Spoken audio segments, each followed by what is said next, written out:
Hello, everyone. Thank you for joining today's webinar, 5 Key Success Factors for Your Integrated Marketing. And we have a speaker all the way from the UK, thanks to the connection of the internet. So before we start the webcast, I would like to start with some housekeeping items. So let me share my screen quickly.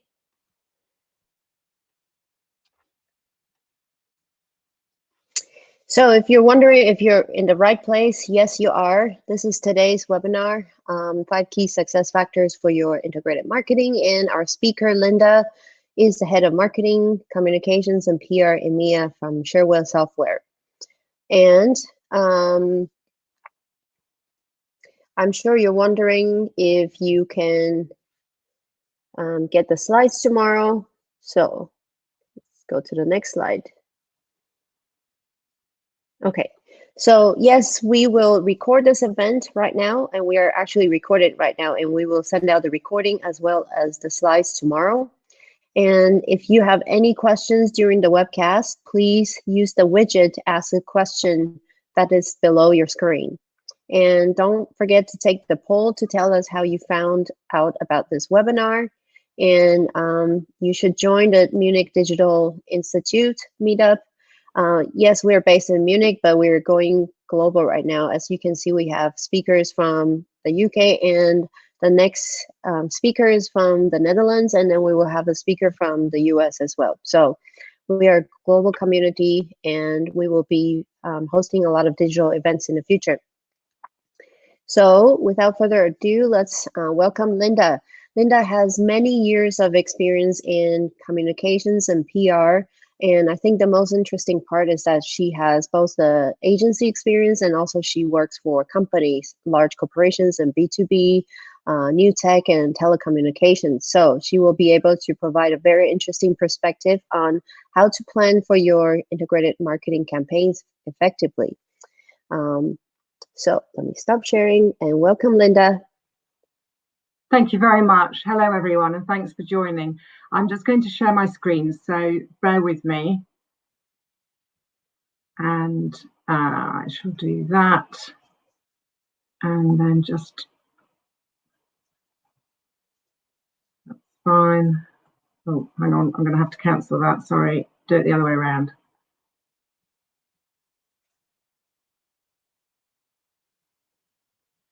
Right. Okay. Okay, so I'm hoping that you can see my screen. Not yet, Linda.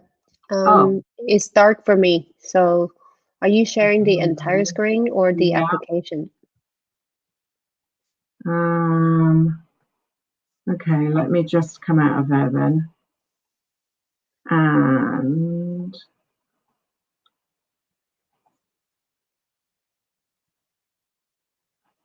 okay, right. I think I'm here now. Yeah.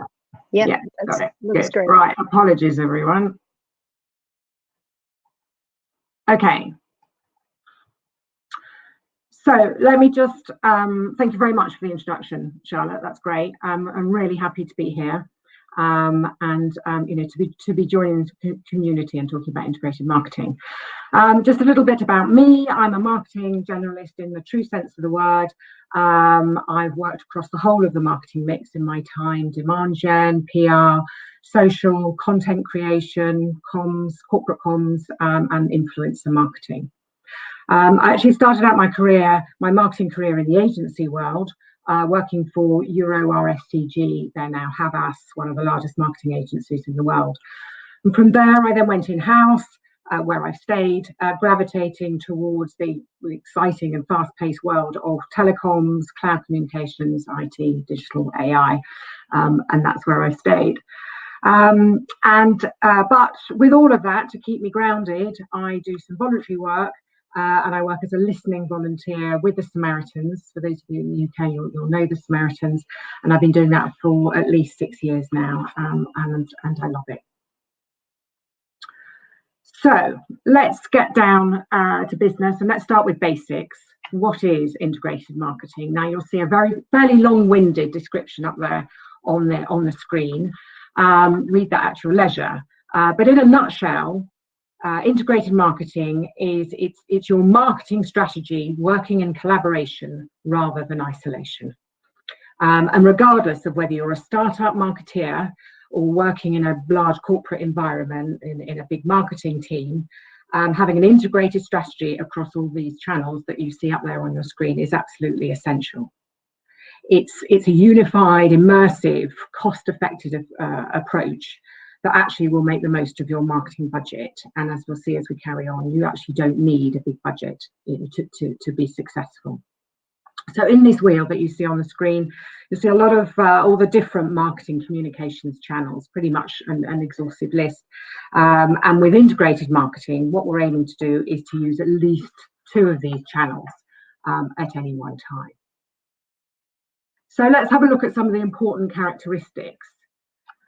It's a connection across all the marketing channels. So, be that print, social, video, email, advertising, website, digital face-to-face events, you name it. But there has to be a connection across all of these channels. You need campaign narratives that are consistent and not contradictory. That is a really important part of integrated marketing.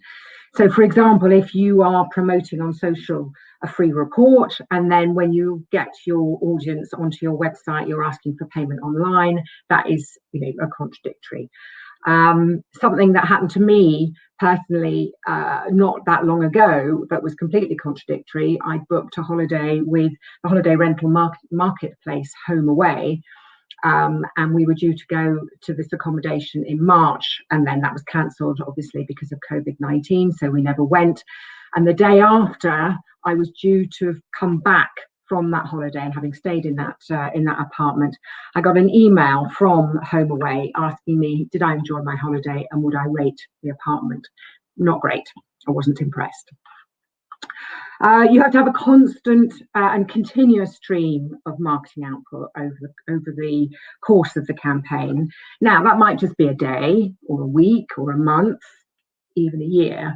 And it's up to you. It depends on the campaign, how long it's going to last. So, for example, we run a Cherwell Clear conference that we've run for the last few years, and the build up for that from a marketing perspective is a good 2-3 months before the start of the event, building up awareness and getting people to sign up.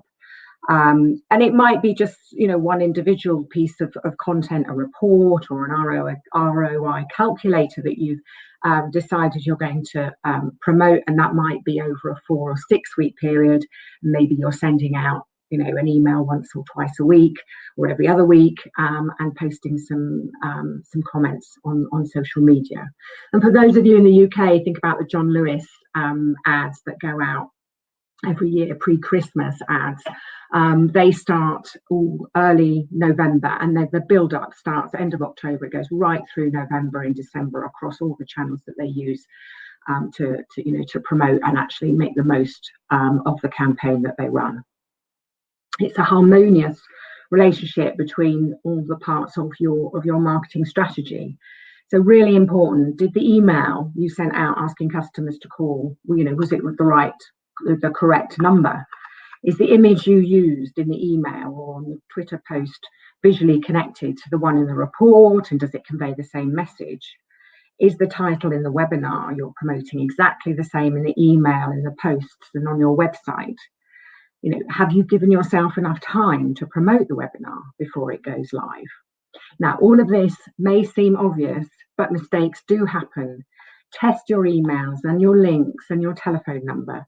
Trust me, I speak from bitter experience. So why do we need integrated marketing? Let's have a little look at that. And first and foremost, it's to build trust and engagement. How many of you have bought a product or a service from a company that you've never heard of, or it's a product that you just you've never heard of or used? You might have done that maybe once or twice, but I don't think very often.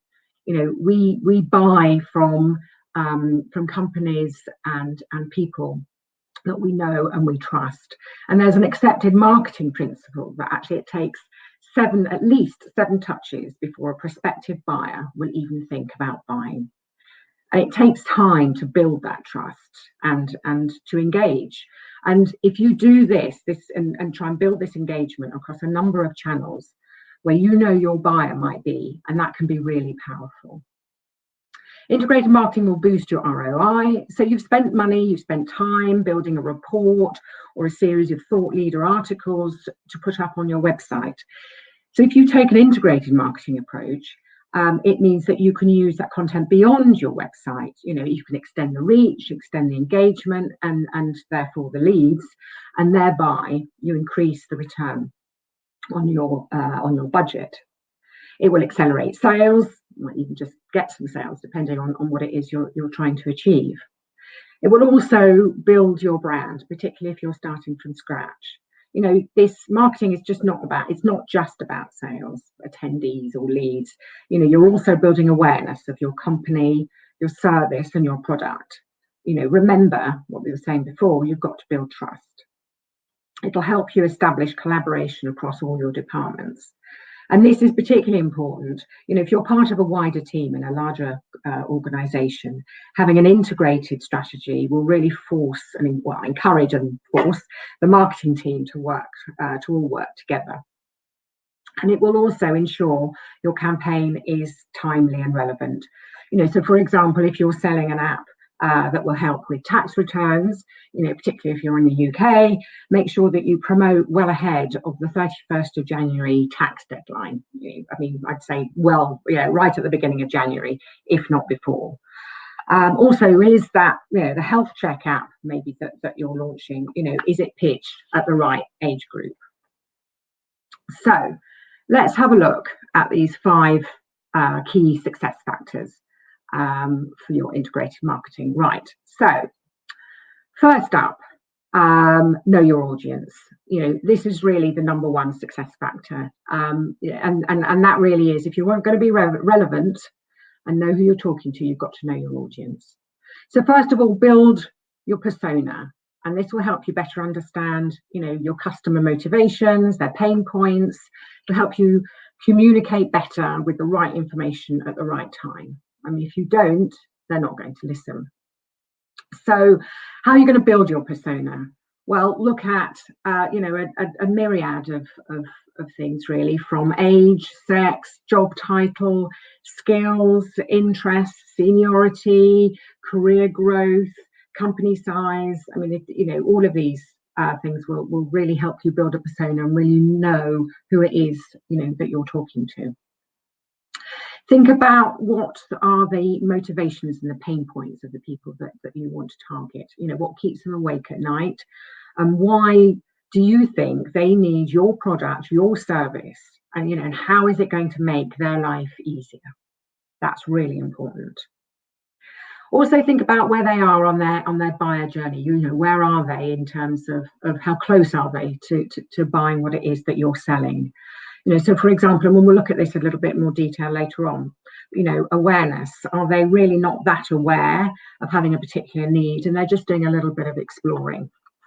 Are they the next level up or down, whichever way you look at it? Is there a consideration they're aware of a need and actually they've started researching? Or actually maybe they're further down the buying journey and they want to make a decision and they're choosing and they're comparing options and having a look at yours as well as some competitor products and services. Or they might actually be a loyal customer and there's advocacy here, and you want to encourage them to share experiences with others, and also they potentially will be open to repeat purchases. Think about where they get their information from. Where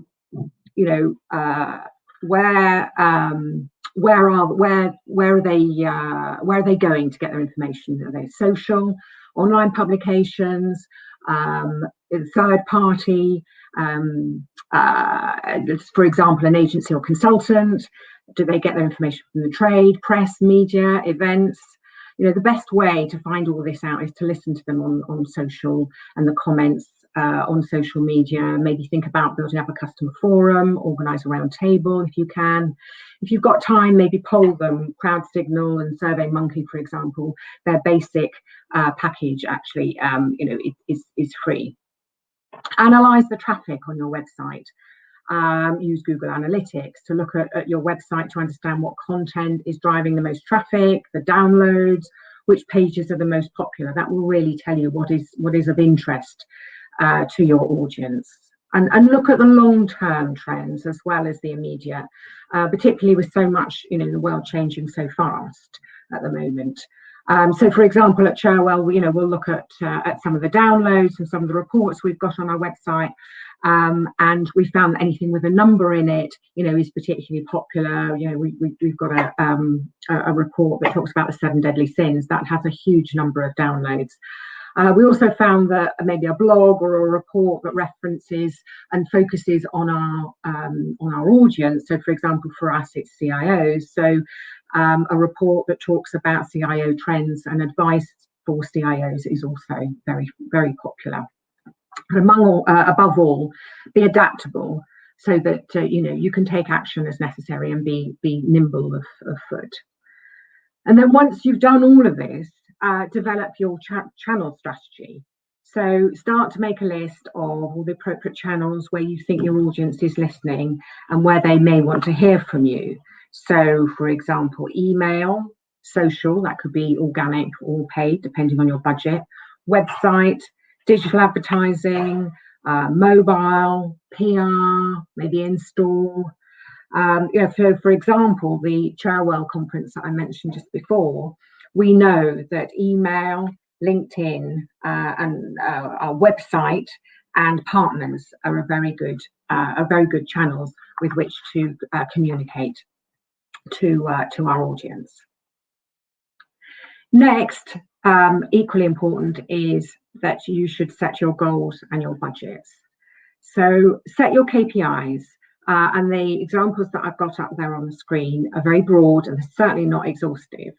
So think about your own individual KPIs that you need for each channel and your contact strategy that you need to choose. So, for example, if you're wanting to drive traffic to your website, it's not only downloads, but bounce rate may be important as well. How long are people staying on your website? Could be one of your goals is the number of downloads from a report or the number of views, attendees for your webinar. It will really depend on the activity that you're undertaking. I just want to highlight with that list and think about building the community and advocacy that I've touched on before about existing customers. It's really important to try and build brand promoters if you can, get existing users and customers to be brand advocates and maybe to be case studies as well. There's nothing more powerful than having a customer say how great you are. Social is a very good channel to build this dialogue and to have praise and endorsement on there as well. And when you're looking at your KPIs, please do consider, really important, the resource. Is it just you on your own? Have you got quite a big team? How many man hours have you got to be able to build your campaign, build your integrated marketing activity? Important to think about that. How much time available have you got? And above all, think about the budget. And as I said before, it doesn't need to be big bucks, but you do need to know how much you've got, because then you'll choose the right content and the right channels, to be successful, but also so that you can afford what you plan and set out to do. Without goals and metrics, you don't know whether the campaign is going to be successful or has been successful. And just importantly, you won't know which channels have been the most successful either. So really important to set your goals to be able to see where it is that you want to get to.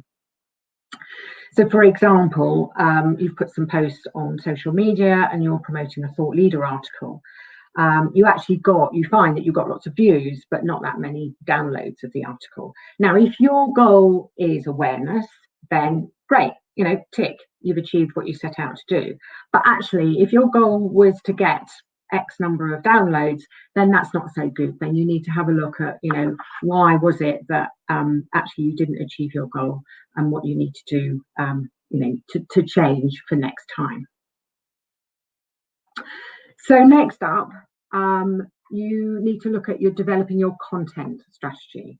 So content marketing really actually is, it's a key driver for success, for you to be able to get the right audience at the right time. The right message is absolutely key. So be consistent in message, in image, in execution, and also think about being helpful and informative. And if you're going to be thought leader focused, make sure you hit the right tone. And also think about giving a little sense of urgency. So, why is it important that the people reading the messages that you're sending out, why is it important that they join the webinar that you're promoting? Why should they read your report? Why should they watch your video?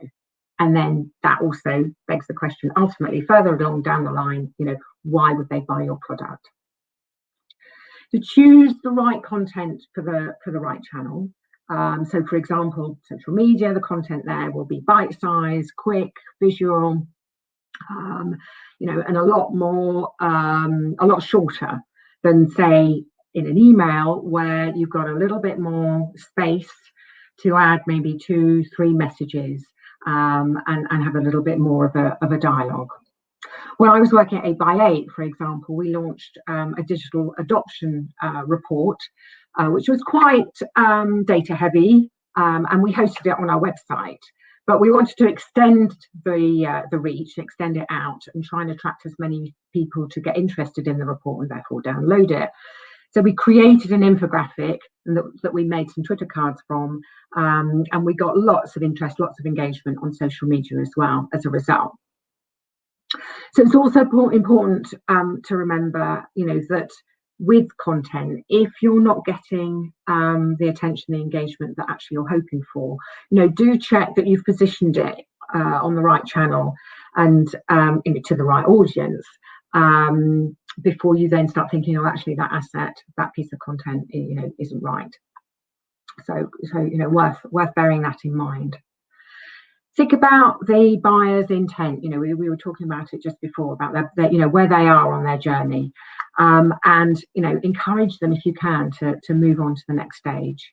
So is it, for example, maybe it's a thought leader blog or a webinar if they're quite early on in their buying stage, but maybe if they're further down the assessment consideration journey, maybe you can encourage them to fill out a quick questionnaire about their business needs, for example, so that you're actually getting them far more engaged and you're learning a lot more about them, and you're that much closer to having a proper dialogue with them. You can use the same content, but do avoid repetition. So avoid delivering exactly the same piece in the same format to the same audience twice. Well, it sounds obvious, but it is worth remembering that. So, for example, if you use an infographic on social media, like I did when I was at 8x8, don't send the very same infographic in your follow-up email. Similar messages, but not exactly the same content, because you may well switch somebody off and say, oh, well, I've seen that, and they won't even bother reading it again. On this slide, if you look at the chart on the right, and at your leisure look in the detail, but that'll help you work out, your nurture campaign. And a nurture campaign is really basically when you're sending a series of emails out to one or more of your groups of either audience or customers that you want to talk to, and you're sending out these emails over a series of weeks or months. So for example, if it's new leads, new people that you're talking to, they've only just come into your database, or they've only just started to engage with you, you want to build that trust and engagement, and then you can then move further along the line to get them into action. So maybe it's 3 or 4 different emails going out to 3 or 4 different groups, as I said, over 6-8 weeks, 2-3 months. It really depends on on the campaign that you've chosen, what it is you want to say, and who you're talking to. So, for example, at Cherwell, we'll start off with a nurture, an example of a nurture campaign. The first email might be, we'll invite our prospects to watch a case study video. Then we maybe send them a thought leader blog or a report. Then maybe we'll invite them to attend a webinar.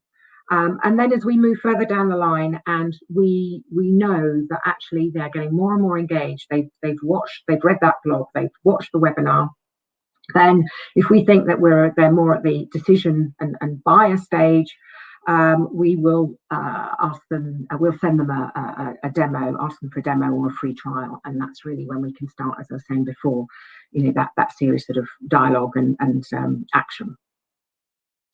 And really, whether you're a startup or part of a team in a larger corporate environment, do remember, excuse me, that your content and assets should be relevant for each stage of your buyer's journey. Really important. If you talk to them about a free trial or a demo too early on, you'll just switch them off and they'll go off somewhere else.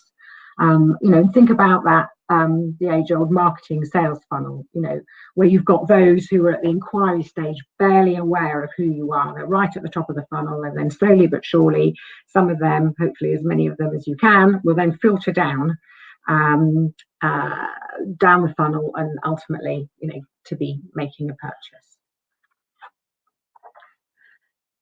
So next is the integration of your campaign, of where the word comes from, integrated marketing.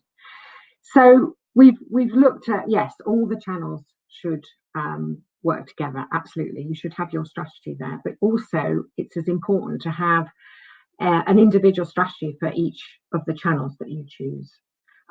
So, for example, email. Think carefully who you're sending that email to, what the content's going to be, what the message or messages are going to be, and what your goal for success is going to be. So, very, very important that, the strategy, your overall strategy, aligns to each of your channels. Think about, first and foremost, as with most things, it's put the customer first. Follow your customer journey, and make sure you know where your channels interact, so it's a seamless customer experience. And one that makes sense. So for example, if you are using an email campaign and a LinkedIn campaign, advertising, for example, to drive customers and prospects to your website, make sure that what you're saying on your website makes sense to both of those audiences coming in from those separate channels. Otherwise, you've got a disconnect. And then, if you're then following up with a series of emails, nurture emails, make sure that the messaging in those emails is consistent with what you said before. So, for example, if you've got attendees that have, you're going to be emailing following a webinar on remote workforce, then the follow-up emails, or the first one at least, should include discussion around this topic to make sure that it's consistent. Keep your customer top of mind. And as I was saying before, make sure that experience is positive, relevant, and makes sense. It's basic stuff, but sometimes we lose sight of this. And trust me, you really do stand more chance of getting those prospects, those customers on side and earning your trust. And just take a moment to step back, really, and think of it all, and think of the journey from your customer prospect's point of view. Synchronized timings, very important. So if you're driving people to a landing page, make sure that it's alive. It's alive. Make sure that it's live and ready. So for example, at Cherwell, we go to an event. It's a service desk show each year. And we create a landing page to encourage people to pre-book a meeting at the event, and then we've got a thank you page as well that follows on once they've registered for a meeting. And of course, both have to be ready and absolutely correct, and we'd have to have checked everything before we send even out that first email inviting prospects and customers to come and see us at the event and to register on our page, on our landing page. It sounds obvious, but these things, honestly, they really do. They take longer than you think. And finally, be organised and aligned.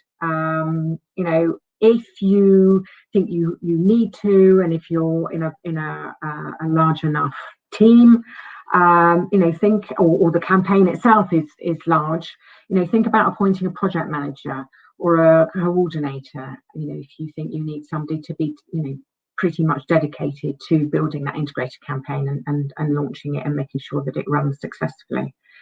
When I was working at O2, we launched a big campaign called the O2 Digital Communities in St Helens in Merseyside, which was looking at, it was a pilot digital communities programme trying to improve the town's digital health.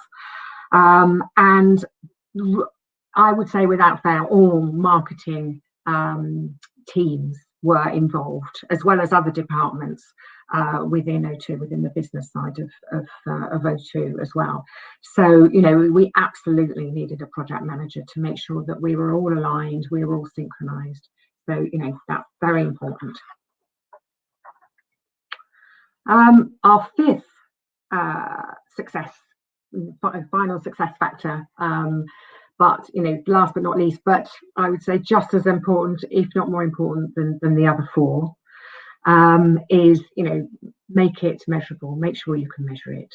Because you could think you get to the end of launch, you've launched your campaign, you've got your strategy, you've built your content, you've got your messages, you've got your assets, and you've launched your campaign. Off you go, and then you think, "Phew, goodness, great! I'm going to put my feet up." No, you can't. Not really. Well, not at all.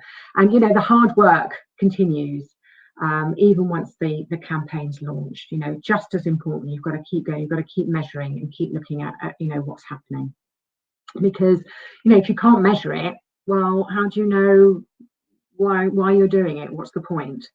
You need to know if you should keep doing what you're doing. Was it a success?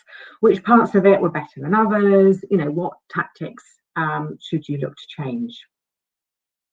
And if you can, a very good idea is to set up some UTM parameters, to track the effectiveness of your online campaign. So with Google Analytics, for example, they've got a UTM generator, which you can use for free, and it will create an individual unique tracker for each piece of content and each channel that you're choosing, and you can paste those links into your social media posts and into your emails. But there are also platforms such as Hubspot, Marketo, Claravine. They'll also create UTMs for you. If you've got that resource in-house or within your team, you can use that as well. And worth remembering that there are some built-in analytics on many of the social media platforms as well that you can use. And I can't stress how important it is to analyze, which is why I put it there 3 times. Analyze your campaign metrics, because that will prove the success or failure of a campaign, and it'll give you the insight into what's working, what isn't working so well. Maybe it's working a little bit, but actually not as well as you thought it might do. And if you analyze, you can then understand what it is you need to do next time. And also, if you analyze and you've got those metrics, if needed, if you're in a company where this sort of thing, demonstration is really worth it and is needed, you can demonstrate the value of your campaign, and therefore you and the marketing team, to the rest of the business, to sales, to your CEO. You can say, look, we've done this campaign across all these different channels with all these different different but consistent messages, and this is what it's brought in, and I can prove the success of it. And then also measure against your KPIs. Go back to where what are the goals? What was it you set out to do in the first place? So if it's leads coming in, how much did they cost? What was the cost per lead? Maybe you'd set yourself a target of how much that would cost. What's the conversion rate? How many of a particular activity? How many likes or comments or shares have you had, compared to what it was that you set out, and the total that you wanted in the beginning before you even launched your campaign? How many sign-ups did you have for your webinar, and how many were you expecting?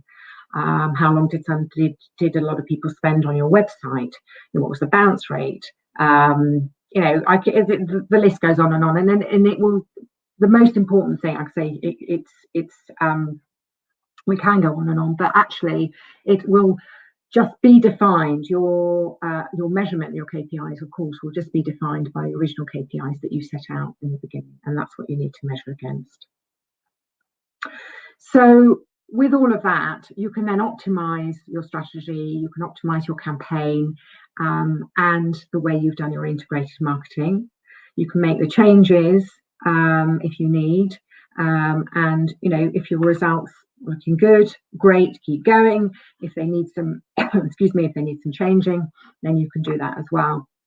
And it means that you can keep going, you can keep marketing, and you can keep building your business. So I'm just going to go on to my last slide, but I'm also going to take a sip of water. Excuse me for the interruption. So I hope that's been helpful and useful for you. Just a couple of words of advice, because we've looked at in quite a lot of detail of the integration marketing and things like content strategy, and optimizing your assets, what are your goals, and really going into quite a bit of detail about how you can bring your campaign together.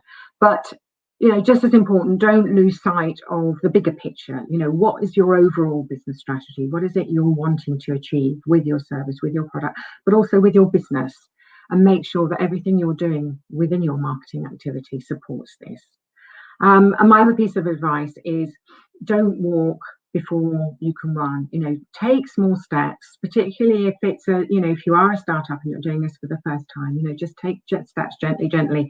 So maybe it's you choose just a couple of channels to start with, social media and maybe email, or if you haven't really got a big database, then maybe it's social media, and your website. You try and build a community there on your website and through social media. So don't walk before you can run.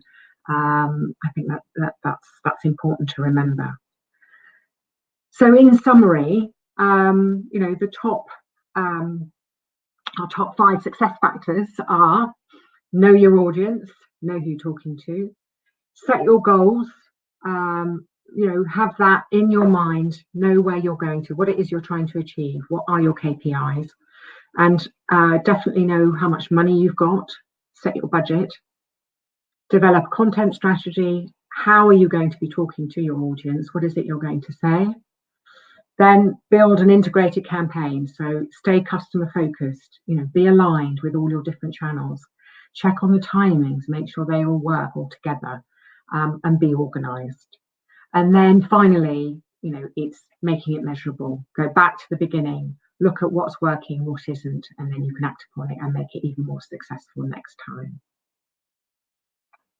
So thank you for listening. And I think we're going to now go over to questions. If you do have any questions, I think we're just going to go through them now. But also, if you've got anything else you want to ask me, or if you've got any comments, please do reach out to me on LinkedIn. So I'm going to stop sharing. Thank you so much, Linda. Thank you. Right, and let me just go back to my video. That was great. If I can find it. Sorry, I can't find my video. I'll be back in a minute. Okay, I can enable you. Oh, can you do that? Thank you. Yeah. I can't find the little button. Yeah. Perfect. Oh. Lovely. There you go. Thank you. Okay, so there's so much to pay attention to in order to effectively communicate with your target audience across all the channels.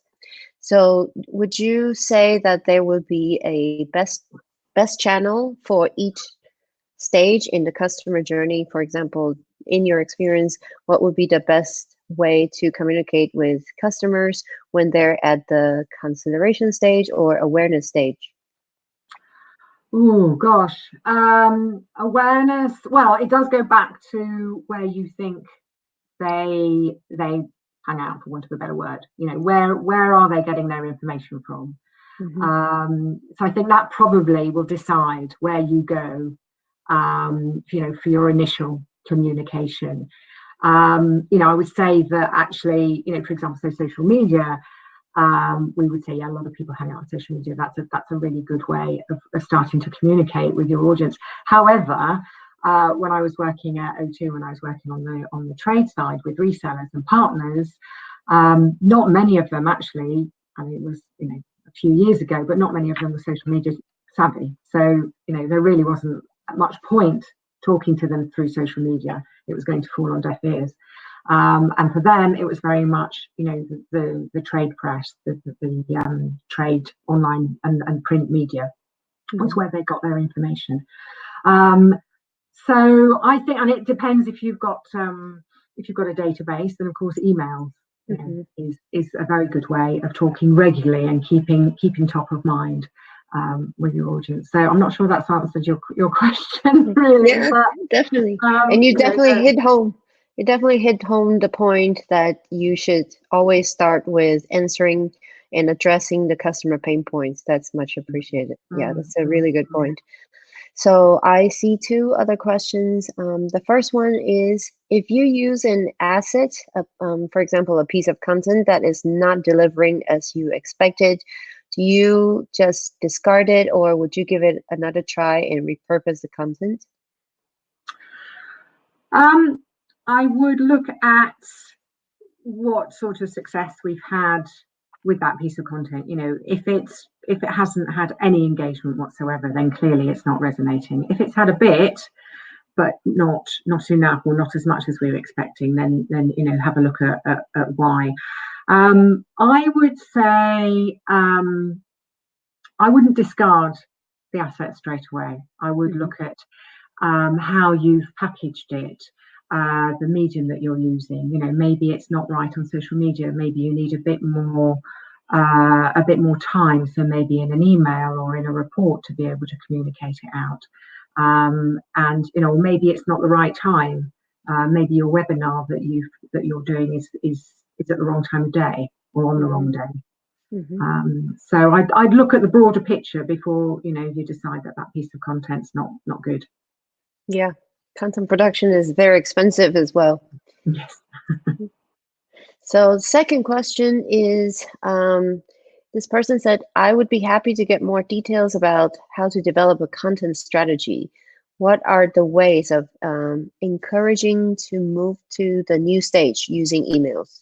So I guess moving customer from one stage to another with email or other ways. Well, with email, I think it will go back to that, to the example I gave that we have at Cherwell.